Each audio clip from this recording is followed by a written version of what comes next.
Castilla y León ya tiene preparada su estrategia de asistencia en salud mental. Se presentará en unas semanas con el objetivo de cuidar a los más vulnerables. La atención primaria tendrá un papel destacado. El presidente de la Junta lo considera una prioridad. Se recogen todas las medidas asistenciales y de humanización, nuestros recursos sanitarios, los programas específicos de atención para reforzar también nuestra cartera de servicios. Buenas tardes, ya conocemos también el borrador de cómo será el nuevo examen de selectividad en Castilla y León. Afectará a más de 12.000 alumnos, menos preguntas tipo tests y penalizaciones mayores por faltas de ortografía. Las comunidades gobernadas por el PP tendrán todas una prueba con idéntica estructura. Ana Rayaces. Sí, y durará lo mismo y se celebrará en las mismas fechas, 3, 4 y 5 de junio. Es el compromiso que había adquirido la Junta. Ha dicho hoy su portavoz que ha lamentado que el Gobierno central se haya desentendido de este asunto. El juez que instruye el caso Koldo ha preguntado en el Congreso si José Luis Ábalos continúa siendo diputado. Es el paso previo a su imputación, en una jornada en la que hemos conocido un informe de la UCO. Andrea Alterarrea. Sí, un informe muy revelador que concluye atribuyendo al exministro José Luis Ábalos un papel de responsabilidad en la trama Koldo. La UCO ha solicitado a la Audiencia Nacional que lo impute. Ahora, Presidencia del Congreso tendrá que confirmar que sí, que Ábalos es diputado. El huracán Milton ha bajado su intensidad, pero continúa siendo muy peligroso. Hay millones de viviendas en Florida, en Estados Unidos, sin electricidad. El temporal también está afectando al suministro de agua. Esta presa de Villalcampo se construyó en el año 1949, hace 75 años, por lo cual hoy exactamente caduca su concesión a Iberdrola. Pero la solución no está cerca, el expediente de extinción lleva todavía un largo trámite. Esta imagen es de 2003. Un jovencísimo Rafa Nadal ganaba el trofeo Villa del Espinar en Segovia. Hoy ha anunciado su retirada. En su palmarés 22 títulos de Grand Slam, 5 Copa Davis y 2 oros olímpicos. Este es el momento en el que los jugadores del Villamuriel en Palencia conocen a su rival en la Copa del Rey. Les ha tocado el Rayo Vallecano de James Rodríguez. El partido se jugará a finales de mes en la Nueva Balastera.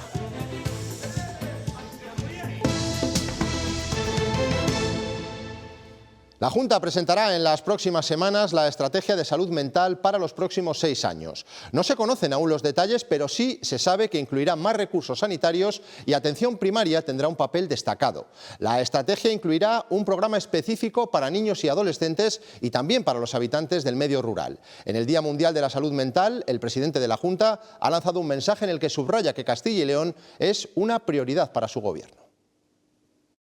Tienen como objetivo cuidar y atender a las personas más vulnerables a lo largo de su ciclo vital, garantizando una atención de proximidad y especialmente en el medio rural.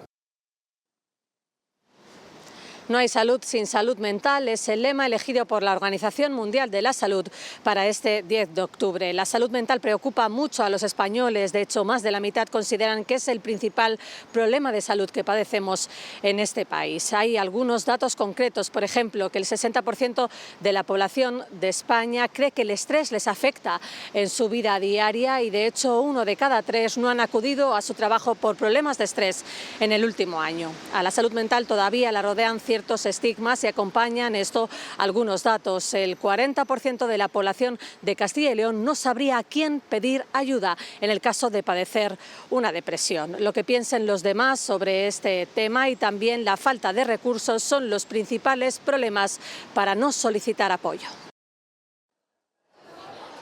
Época de cambios por excelencia y de aprender a aceptarse. La adolescencia es también un campo de cultivo de problemas mentales. Depresión, ideas suicidas, trastornos de conducta alimentaria, problemas de relaciones con los padres. El tema está bastante disparado. El 41% ha tenido algún problema en el último año. La tendencia se multiplica desde la pandemia. Más ansiedad, más temas de no saber qué es lo que va a ocurrir en el futuro y genera en ellos un trastorno de situación estresante a todos los niveles. y el uso de redes sociales sin control adecuado sigue siendo un factor de riesgo. Las redes sociales en los últimos años no han contribuido, sobre todo lo vemos con el auge de Instagram o de TikTok. En talleres como este reciben herramientas para cuidar su autoestima. Tampoco hay que compararse porque todos somos como somos y cada uno tiene su cuerpo. También aprenden a cómo actuar ante lo que ven en las redes. A ver, un cuerpo de 18 años no es el mismo que una niña de 13. Muchos de estos chicos y chicas tienen problemas de autoestima a la hora de valorarse frente a los demás y a la hora de evaluarse, compararse. Evitar situaciones de riesgo, aprender a pedir ayuda, es el objetivo de talleres como este impulsados por Fundanet.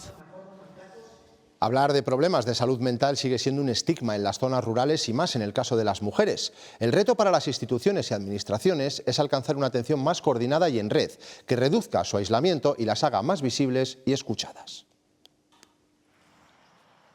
Los problemas de salud mental se recrudecen aún más cuando se es mujer y se vive en la zona rural. Vengo de un pueblo de 30 habitantes. Lo que pasaba es que al estar tan mal comunicado, yo no tener carné, me costaba mucho quedar con mis amigos, pues me encerraba en casa, no sabía cómo pedir ayuda y bueno, eso generó la inestabilidad. Hablar de ello es un tabú todavía. Sigue habiendo mucho estigma, sigue habiendo dificultad para acceder a recursos especializados. Es verdad que en la última década todo esto ha cambiado mucho y hay muchos recursos que llegan hasta la zona rural, pero hay un sector de esa población, de esas mujeres mayores de 50 años principalmente, que siguen en un estado de invisibilidad. Las nuevas generaciones de mujeres están dando ese paso adelante para pedir ayuda. Ahora estoy viviendo fuera de las viviendas del Benito Meni, llevo año y medio así. Ahora he empezado a estudiar otra vez, un grado superior, y estoy trabajando. Vamos fomentando sus actividades de la vida diaria, damos herramientas para que tengan una buena integración comunitaria y lo más importante, promocionan un empleo, promocionan una formación para tener un sostén, para luego tener una vida independiente y más autónoma. Un apoyo necesario para reconducir sus vidas. Ya conocemos cuál será el examen de la nueva PAU al que se van a enfrentar los alumnos el próximo junio de 2025. La Junta de Castilla y León lo hizo público ayer por la tarde. La convocatoria ordinaria se va a celebrar en nuestra comunidad los días 3, 4 y 5 de junio. Algunos de los detalles que hemos conocido son que se van a penalizar las faltas de ortografía y que habrá una mayoría de preguntas abiertas y no de tipo test. El 70% de la prueba serán preguntas abiertas y no tipo test. Las faltas de ortografía también cuentan. En todas las materias se restará 0,10 a partir de la tercera incorrección y podrán sumar hasta un punto. En el caso de lengua castellana y literatura, la penalización será mayor, un 0,25 menos a partir de la segunda falta y podrá sumar hasta 2 puntos.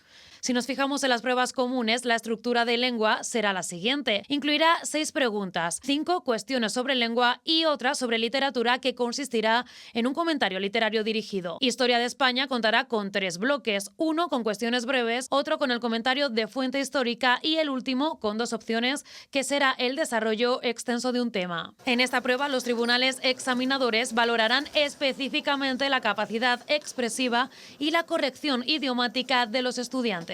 La noticia llega cuando los alumnos y los profesores pedían tener en sus manos el nuevo modelo al que se van a enfrentar. Algo aliviado desde ayer que se supo la noticia, pero de momento pues con incertidumbre. Ha salido parte, cómo va a ser la nueva prueba universitaria, porque tenemos que todavía no han salido los modelos cero. El profesorado de bachillerato, concretamente de segundo también de bachillerato, pues tiene esa preocupación por cómo van a ser el modelo cero, cómo son los exámenes para la selectividad.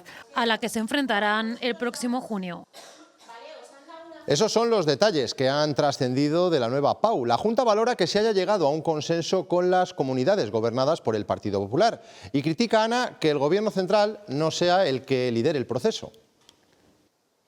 Sí, ha dicho que lamenta que el Gobierno de Pedro Sánchez se haya desentendido de este asunto, pero que la Junta ha cumplido con su compromiso. La prueba de acceso a la universidad del próximo año será la misma aquí en Castilla y León que en el resto de comunidades autónomas gobernadas por el Partido Popular. Misma duración, mismas fechas, mismos criterios de corrección.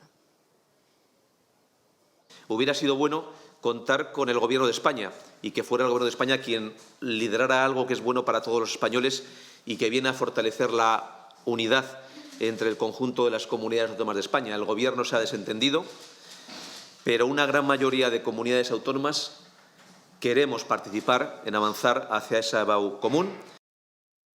Lo que pide el sindicato de estudiantes es que se publiquen los modelos de examen de cada asignatura y no le valen las explicaciones de la Consejería de Educación. El sindicato mantiene la convocatoria de huelga. Cristina Pastor. Para el Sindicato de Estudiantes de Castilla y León, las pautas publicadas por la Consejería de Educación sobre la prueba de acceso a la universidad son insuficientes. Exigen un modelo de examen, así como el contenido específico del mismo. Denuncian su indefensión ante la falta de concreción de un examen que marcará su futuro. En este sentido y por todo, anuncian que mantienen la huelga y las concentraciones convocadas para mañana viernes. Consideramos que esto es una medida que están tomando extremis. Estos modelos no existen y esta información, estas pautas que están dando son muy generales. De hecho, han hecho un juego de palabras a la hora de publicarlo, haciendo pues de criterios de corrección generales o modelos y contenido orientativos. Esto implica que no hay nada final, no hay un examen en el que profes y estudiantes podamos basarnos para estudiar. Alfonso Fernández Mañueco ha destacado en Ávila el papel fundamental de las diputaciones en la organización territorial. Desde allí les anima a seguir trabajando y se compromete a impulsar nuevos proyectos. Las diputaciones desempeñan una labor fundamental para garantizar la calidad de vida de las personas en todo el territorio. Es fundamental vuestra labor buscando ese equilibrio territorial. Palabras del presidente de la Junta durante la inauguración de la nueva sede de la Diputación de Ávila, un proyecto que servirá para mejorar la atención a los vecinos, ya que concentra trámites de 247 municipios. Está financiado al 40% por la Junta de Castilla y León. No hay fecha aún para la presentación del proyecto de presupuestos por parte de la Junta de Castilla y León. El último paso ha sido el aval de la Autoridad Independiente de Responsabilidad Fiscal al escenario macroeconómico presentado por la Junta, Ana. Sí, digamos que le ha dado el visto bueno a esas cuentas que está elaborando la Junta de Castilla y León, el presupuesto para el próximo año. Este órgano también reconoce que falta información por parte del Estado para que las comunidades autónomas puedan elaborar sus presupuestos, unas cuentas, como dices, que todavía no sabemos si van a llegar a tiempo, antes del 15 de octubre.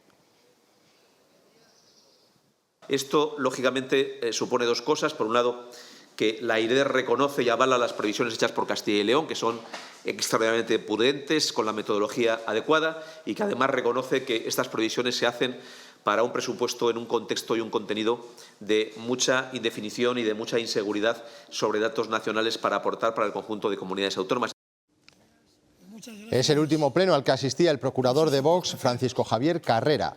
Quiso defender propuestas hasta el último momento, como ha resaltado su propio grupo político.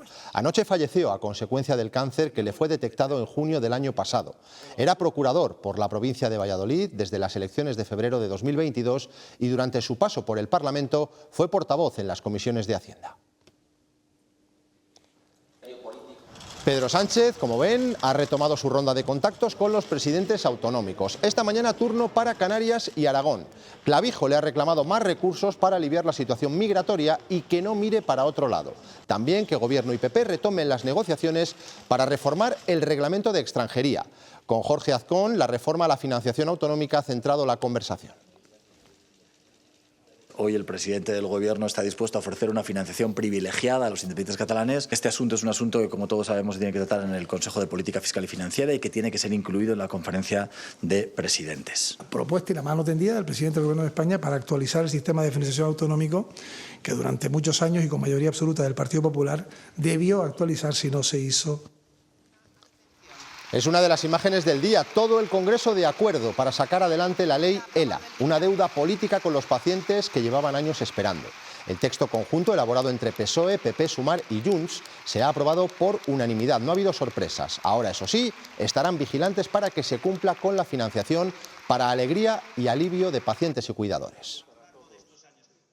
Nuestra vida a partir de hoy va a cambiar. Nos sentiremos como más arropados en esos cuidados. Nos va a ayudar a que nos vea su familia más liberada y haya un poco de más tranquilidad. Es que nuestra vida es una odisea diaria.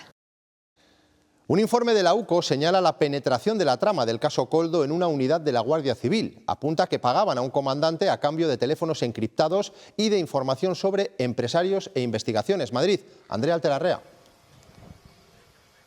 Sí, precisamente ese comandante llegó a recibir hasta 12.000 euros por esos teléfonos B. Teléfonos que no solo utilizaron supuestamente Koldo y Víctor de Aldama, sino también el exministro José Luis Ábalos. En ese informe también se detalla que Koldo llegó a solicitar a ese comandante que investigase si los teléfonos de Ábalos y del propio Pedro Sánchez estaban pinchados. La UCO ha atribuido a Ábalos un papel de responsabilidad en la trama y ha solicitado a la Audiencia Nacional que lo impute. Por su parte, el juez que lleva el caso ya ha pedido al Congreso que certifique si Ábalos goza de condición de diputado. La UCO asegura que Koldo García reconoció que el exdirector de la Guardia Civil le dio el chivatazo sobre que estaba siendo investigado. Lo recoge un informe de esta unidad a partir de las conversaciones grabadas a Rubén Villalba, comandante de la Guardia Civil investigado por estar a sueldo en la trama. En otra grabación, el expresidente del Zamora, Víctor de Aldama, pide ayuda a Villalba al sospechar que lo estaban investigando. Que hay algo de tus amigos, de los azules. La UDEF es Policía Nacional, pero yo eso no... Eso es. Me dicen que hay algo sobre el amigo, que tú sabes quién es el amigo. La UCO apunta a que ese amigo sería el exministro José Luis Ábalos. En otra grabación, Villalba revela que facilitaba teléfonos encriptados para la trama. Parece que quería 2 o 3 teléfonos por mes, ¿no? Porque decía que lo contaminaba. Pues eso era sumar, cada vez le iba dando 2.000 euros. Además, Koldo y Aldama le pidieron a Villalba que comprobase si los teléfonos de Pedro Sánchez y José Luis Ábalos estaban pinchados. Parece difícil que Pedro Sánchez no supiese que su número 2 estaba coordinando toda esta trama que afectaba a su gobierno. Hoy la Audiencia Nacional ha decretado prisión sin fianza para Aldama por otro caso, un presunto fraude a Hacienda de 182 millones y la supuesta ocultación de 70 millones en el extranjero.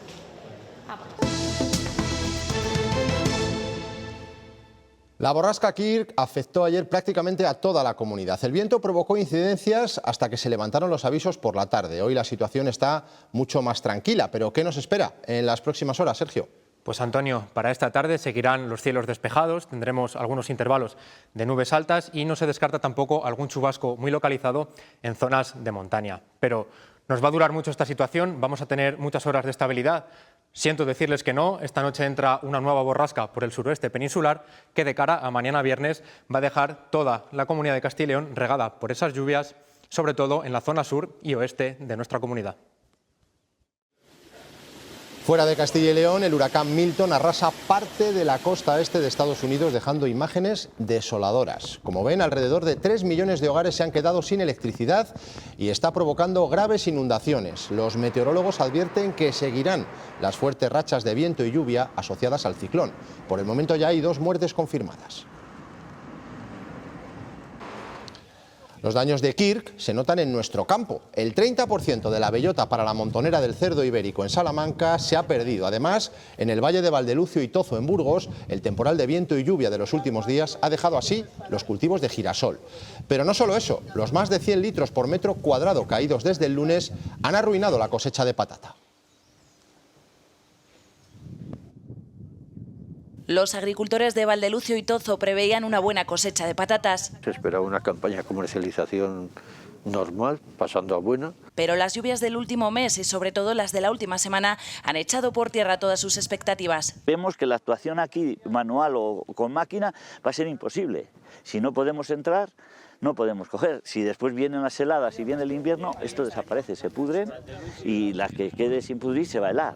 Una cosecha que solía terminar en el Puente del Pilar, pero que este año se ha retrasado. Los agricultores echan la culpa al uso de fertilizantes menos eficaces, pero obligatorios para cumplir con la normativa. Y si el quemante sería un quemante que funcionaría, nosotros llevaríamos 10 días seguro, habíamos sacado patatas. Sin una sola patata recogida, ahora llegan las lluvias. Solo en la última semana se han superado acumulados de 100 litros por metro cuadrado. Con esta situación no sé lo que sacaremos, no sé dónde llegaremos a los mercados y la calidad que podamos dar. Se enfrentan a pérdidas del 100% en algunas fincas. Una hectárea de patatas te viene saliendo por unos 8.000 euros. Entonces ahora mismo si vamos a cero de ganancia, de nada, de no coger nada, hay que buscar otros 8.000 euros para volver a sembrar esa hectárea. Dificultades que no animan a continuar en el sector. En la última década se ha perdido más del 30% de la superficie de patata cultivada. Hoy ha caducado la concesión del embalse de Villalcampo, en Zamora. Es la primera de las 8 que caducan en Castilla y León en esta década. Si miramos hasta 2035, serán 34 los pantanos que se verán afectados. Nuestra región es la segunda con más agua embalsada detrás de Extremadura, pero la primera en producción de energía hidráulica. El expediente de extinción del servicio de esta central hidroeléctrica para que revierta en el Estado es complejo y largo. Lleva una tramitación de más de 3 años. De momento se tienen que cumplir 2 requisitos. Uno de ellos, que la presa se devuelva en perfecto estado de funcionamiento. Y además tiene que haber 2 informes favorables de 2 organismos que dependen del Estado. Con lo cual, la reversión de Iberdrola al Estado todavía puede ir para largo.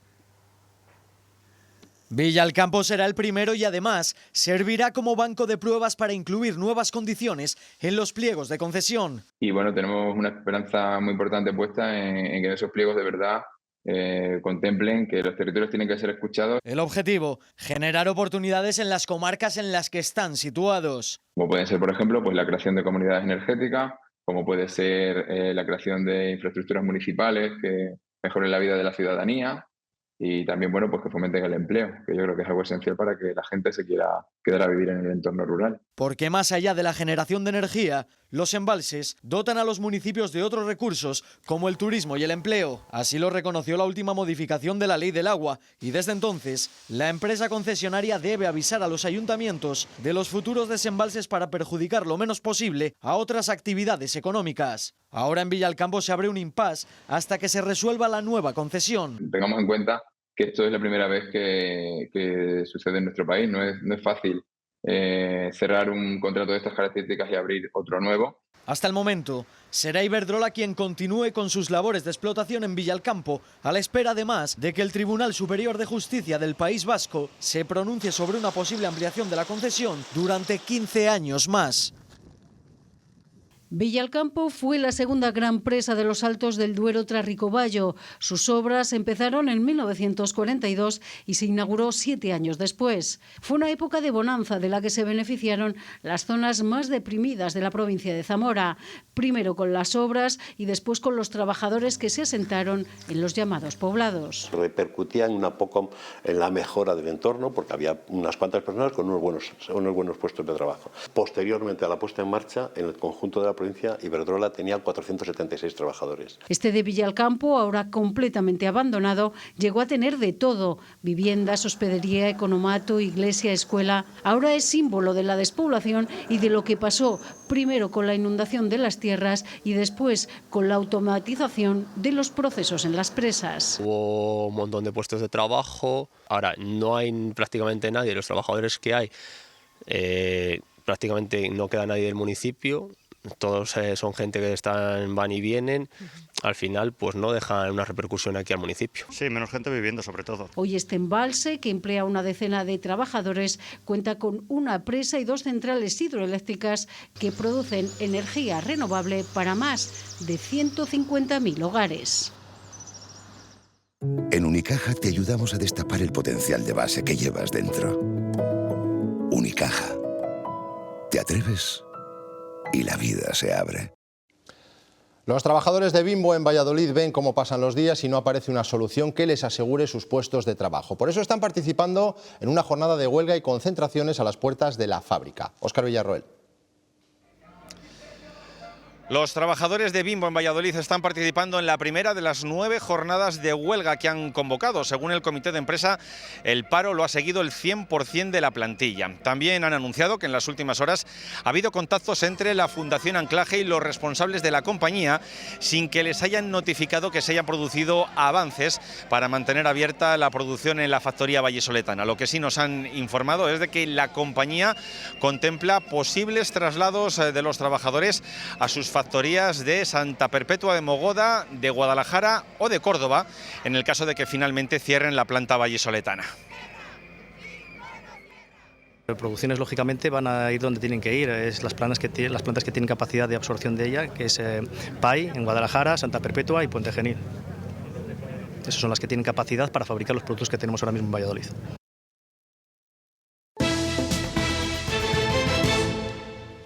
Uno de los grandes miedos durante el embarazo es sin duda el parto. Son muchas las dudas y preguntas que asaltan a las futuras mamás y que desde el Hospital Universitario de Burgos intentan resolver con una original experiencia, el Mami Tour. Un recorrido que les enseña detalles importantes para que afronten el momento del alumbramiento lo más tranquilas posibles. Ángela está en la recta final de su embarazo. Estoy de 36 más 1. Hoy no ha acudido al hospital para una de las revisiones rutinarias, sino para familiarizarse con los rincones de la planta donde dará a luz. Tras cumplimentar el plan de parto, comienza el recorrido acompañada de una matrona. La primera parada, la sala de expectante. Aquí nos cuentas ya el motivo por el que has venido a urgencias, que puede ser eso, ¿no? Pues la bolsa rota o creo que tengo contracciones, igual estoy de parto. Entonces te vamos a explorar y vemos si estás de parto, pasamos a la siguiente zona. Si fuera un parto pues, más natural, en el que queremos usar el recurso, por ejemplo, de la bañera, porque nuestro embarazo ha ido todo perfecto, no tenemos nada de complicaciones, entonces nos iríamos aquí, a esta sala de VPR3. La cama, por un lado, que es las camas Hillroom, que se movilizan enteras. Conseguimos que al final se nos quede sacro y coxis completamente libre, ¿vale? Porque la pelvis se tiene que movilizar. Esta visita in situ es voluntaria y se hace coincidir aproximadamente con la semana 34 de gestación. El ver las instalaciones siempre te ayuda mucho más a entender lo que te están explicando, el cómo va a continuar ese proceso de tu parto. Entonces, creo que vienen mucho más tranquilas. Sabes dónde vas y por lo menos te quedas un poco más tranquila y aquí te explican pues cómo pueden ir, o sea, las secuencias de los partos. En unas semanas Ángela volverá al hospital, pero esta vez para dar a luz a su primer hijo, Einar. Acudir a un hospital no suele ser plato de buen gusto, por eso cada vez se tiende más a humanizar espacios. El Hospital Clínico Universitario de Valladolid ha sido el último en sumarse a esta iniciativa. Recrean el exterior en los pasillos, salas de espera o de extracciones del área de pediatría. Animales más cercanos, pero otros más lejanos, propios de la sabana. Pifano, la Asociación de Padres, Familiares y Amigos de Niños Oncológicos, lleva varios años haciéndolo y aseguran que rebaja el estrés y que facilita la labor de los facultativos.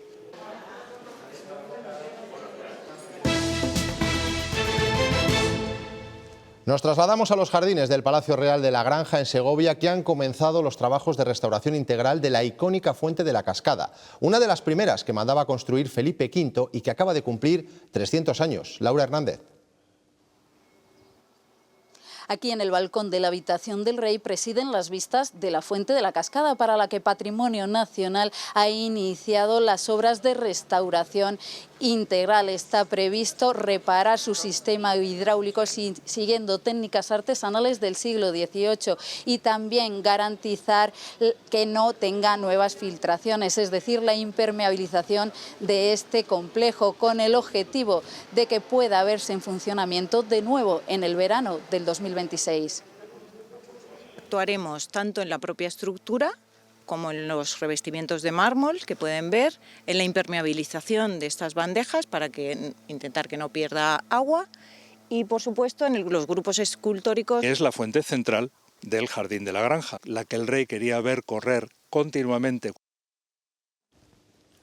La Universidad de Salamanca fue la primera en publicar por separado los poemas de Garcilaso de la Vega en el siglo XVI.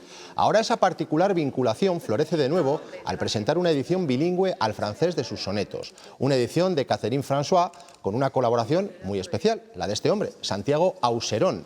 Asegura que en Garcilaso sigue latiendo la modernidad y también una fuerza especial.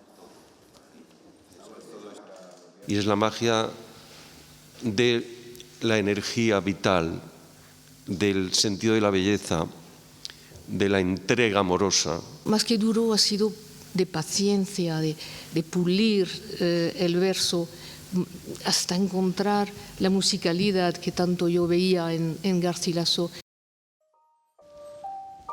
Cada año, en torno al 1 de noviembre, las mariposas monarcas emigran desde Canadá y Estados Unidos hasta México. Dice la leyenda que en sus alas viajan las almas de aquellos que hemos perdido. Por eso estas mariposas son las protagonistas en el altar de muertos que instala cada año el Museo de la Inmigración Leonesa. Este 2024 recrea un gran bosque de oyameles, una variedad de abeto nativa de México y otras plantas autóctonas de la provincia de León para simbolizar el hermanamiento entre ambos pueblos.